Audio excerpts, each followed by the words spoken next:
Hello everyone, एक बार फिर से आप सभी का स्वागत है एक नई वीडियो में। और ये है इतिहास कक्षा 12 का नेक्स्ट चैप्टर।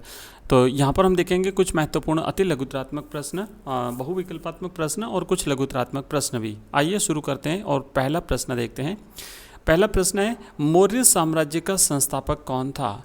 तो चार ऑप्शन आपको मिलेंगे, चंद्रगुप्त मौर्य, अशोक, समुद्रगुप्त और अकबर। तो इसका सही उत्तर है ऑप्शन अ, चंद्रगुप्त मौर्य जो है 321 ईसा पूर्व में इसने मौर्य साम्राज्य की स्थापना की थी। दूसरा प्रश्न है, आरंभिक भारत का सबसे प्रसिद्ध विधि ग्रंथ कौन सा है? चार ऑप्शन है, सामवेद, ऑप्शन ब है मनुस्मृति, ऑप्शन स है रामायण और ऑप्शन द है महाभारत। तो इसका सही आंसर रहेगा ऑप्शन ब, मनुस्मृति जो है ये आरंभिक भारत का सबसे प्रसिद्ध विधि ग्रंथ माना जाता है। नेक्स्ट तीसरा प्रश्न है, थार रेगिस्तान से लगा हुआ पाकिस्तान का रेगिस्तानी क्षेत्र क्या कहलाता है? तो राजस्थान के थार क्षेत्र से लगता हुआ पाकिस्तान का रेगिस्तानी क्षेत्र जो है ये चोलिस्तान के नाम से जाना जाता है। ऑप्शन स इसका सही आंसर है।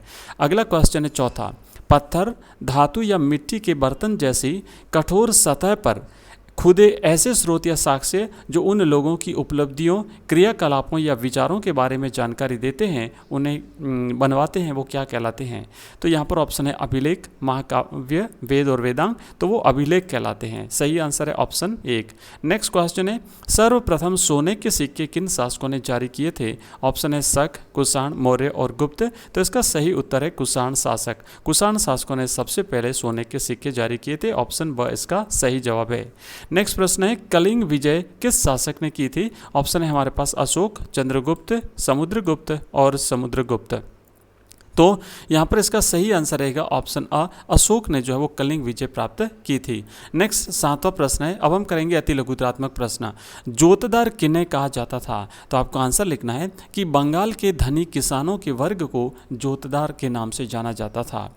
आठवां प्रश्न है, हड़प्पा अथवा सिंधु घाटी सभ्यता की सबसे विशिष्ट पुरावस्तु कौन सी है? तो लिखेंगे कि सैलखड़ी पत्थर से निर्मित हड़प्पाई मोहर हड़प्पा अथवा सिंधु घाटी सभ्यता की सबसे विशिष्ट पुरावस्तु मानी जाती है। जो मोहर होती थी हड़प्पा सभ्यता की जो मोहर थी ये जो कि सैलखड़ी पत्थर से बनाई जाती थी।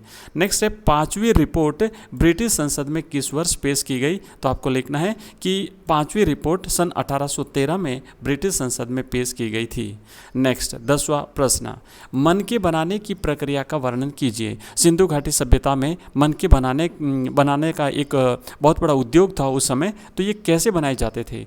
लिखेंगे कि कार्नेलियन का लाल रंग, पीले रंग के कच्चे माल और उत्पादन के विभिन्न चरणों में मनकों को आग में पकाकर प्राप्त किया जाता था। नंबर 2 लिखना है कि पत्थर के पिंडों को पहले परिष्कृत आकारों में तोड़ा जाता था और फिर बारीकी से सल्क निकालकर इन्हें अंतिम रूप दिया जाता था। और फिर लिखेंगे कि घिसाई, पॉलिश और इनमें छेद करने के साथ ही मनके बनाने की प्रक्रिया पूरी होती थी। नेक्स्ट लिखना है आपको, अगला प्रश्न है, अल बरूनी ने अपने लेखन में किस भाषा का प्रयोग किया है? तो आप लिखेंगे कि अल बरूनी ने अरबी भाषा में अपना लेखन कार्य किया है।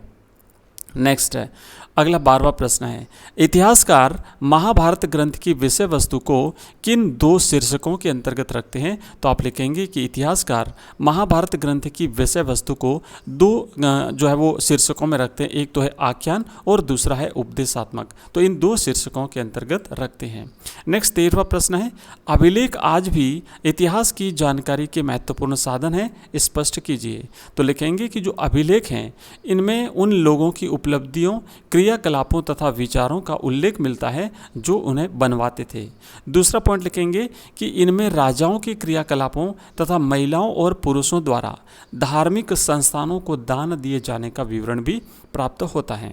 तीसरा पॉइंट आपको लिखना है कि अभिलेखों में इनके निर्माण की तिथि भी खुदी होती है, जिनसे राजाओं के शासनकाल, उनके नाम और प्रमुख कार्यों व धार्मिक विश्वासों की जानकारी प्राप्त होती है।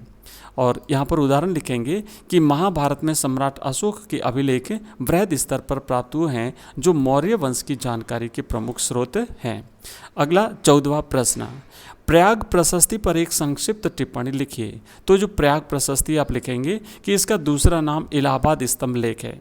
इसके रचयिता हरिसेन है, जो गुप्त शासक समुद्रगुप्त के राजकवि थे। ठीक है, इसके रचयिता जो है वो हरिसेन है प्रयाग प्रशस्ति के, दूसरा नाम है इसका इलाहाबाद स्तंभ लेख, और हरिसेन जो है ये समुद्रगुप्त के राजकवि थे। ये जो प्रयाग प्रशस्ति है इसकी भाषा संस्कृत है, और प्रयाग प्रशस्ति से हमें समुद्रगुप्त के जीवन, उसकी विजयों, उसके व्यक्तिगत गुणों और तत्कालीन राजनीतिक दशा आदि के बारे में जानकारी मिलती है। तो ये था एक महत्वपूर्ण वीडियो इतिहास का। दोस्तों आगे और भी इसी प्रकार के इंपॉर्टेंट क्वेश्चन आंसर्स आपको मिलते रहेंगे। अपने मित्रों के साथ जिनका इतिहास विषय उनके साथ भी ये क्लास शेयर करिए, और शाम को 8 बजे रहेगी हमारी live class. Thank you very much.